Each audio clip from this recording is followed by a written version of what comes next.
great spiritual teacher from this community, in fact, from Washington, Gerald May, wrote a beautiful book as his last book. And it was published, I believe, just after he died. And he's been a great teacher for many of us. He's taught me a great deal by his writings, and I regret the fact that I never met him. Of his writings, the last book has a beautiful passage, so I'd like to share it with you just a bit and then comment further. And then from there, two of our students are going to open some reflection as well. The book is The Wisdom of Wilderness, and I believe he's maybe canoeing a couple times on the Potomac River, I'm not sure. But he talks about placing a canoe in the water in autumn. On an autumn morning in my canoe, the cool of the season is in a rising freshness that can feel like a new life, even while the leaves are dying. So he's reflecting a bit on his own journey. He died shortly after writing this of cancer. And some of us have journeyed with cancer, I have. Symbolically, fall is slow death, a retreat toward the underground tomb of winter. But its immediate presence, I feel exquisitely vulnerable in the season. A bearing, a gentle disrobing into the beauty down to the bones. And there's this just carving away. So I'm not talking about something that's facile or easy, but I'm inviting us today to look deeper and see ourselves. And then we could say, well, that's a scary journey. And I could say, well, it is if we think what we're going to see is frightening.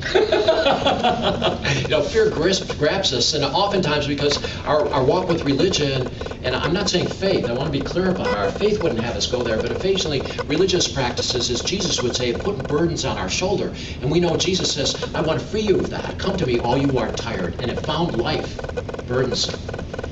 Look deeper. Look down to the bones of life. We say the leaves are turning color, but they are actually revealing their true colors. Their soft reds and oranges and yellows.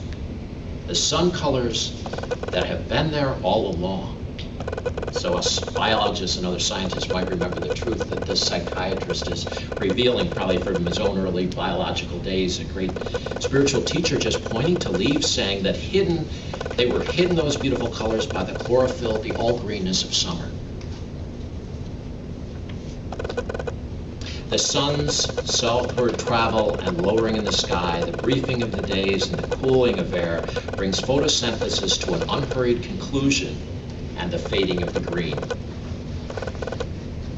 So I'm going to say something that's almost anathema. I didn't know I was going to say it today. Let the brown sort of fade here today. We've claimed that as an overall color for ourselves. But look around us and see the wonder of our distinctive differences. Our oranges, our yellows, our reds.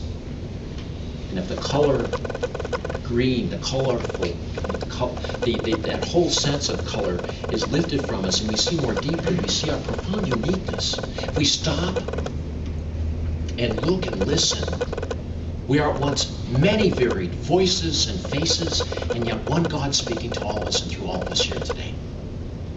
When we stop and look and listen, we know already that it isn't just being the Bonaventure family we are. We're one in Christ. We're one in the God who met us on the trail. The trail beside the Allegheny, the path around campus, or some other place in our world. That the God who's always with us, beside us, if we would stop as we are this afternoon, taking just a little time to listen in a new way.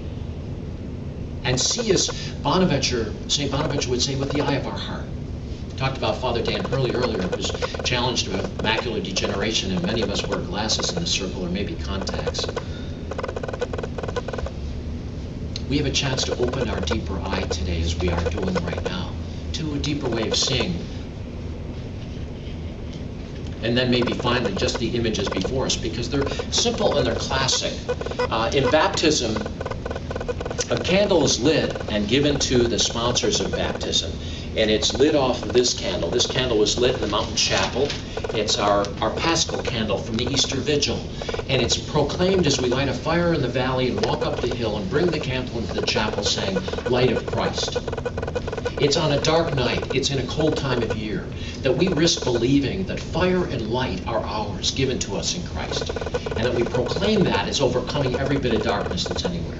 And so that fire, lit here today by Monica, is a symbol of that and a reality of that. Beside it is the simple cross, San Damiano cross, that spoke to Francis and said, out of that light in a dark time in the church, and a dark time in Francis's own young life, Francis, I want you to rebuild my house, which has fallen sadly into ruin.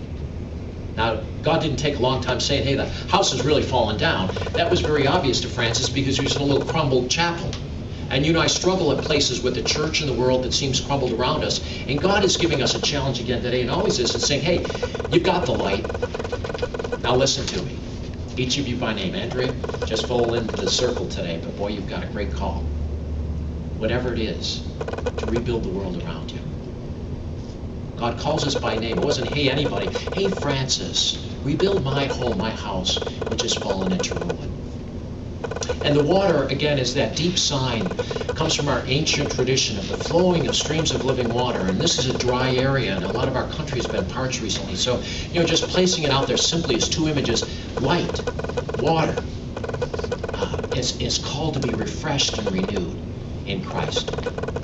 The ancient practice in the church, the candle was plunged into the water. As again is the sign of the dying and rising of life, overcoming the death that water symbolizes as we're submerged in baptism and spring out again fresh and new in Christ. And then the other simple sacrament, the heart of baptism, along with the water, is the chrism that came on our head. And I always like to recall this, and I'm sure I have here before, and it's worthy of my renewal each day to remember that you and I have received chrism, and the ritual prayer on your head and my head was simply this, that we were anointed, each of us, gender-specific phrase, but don't let that hold you off, priest, prophet, and king. So those of us who have been given the privilege of welcoming others through baptism into life in Christ, into life in the church, have anointed you and others, each of us, all of us, the same chrism that bishops, popes, priests, emperors, empress, kings, queens get, whatever holy chrism, wherever it's used, and comes on ahead, this is the same one that came on you and me in baptism as a priest, empowered, prophet, one to proclaim hope, and king, one who has that power to call family, to call church together. So thank you for listening to me, and I thank you for us listening to each other, and I invite us, as we now listen to a few of our students and then in a while gather in conversations in small groups, to just continually listen more deeply to whatever is beside our path, on our path, as we make our path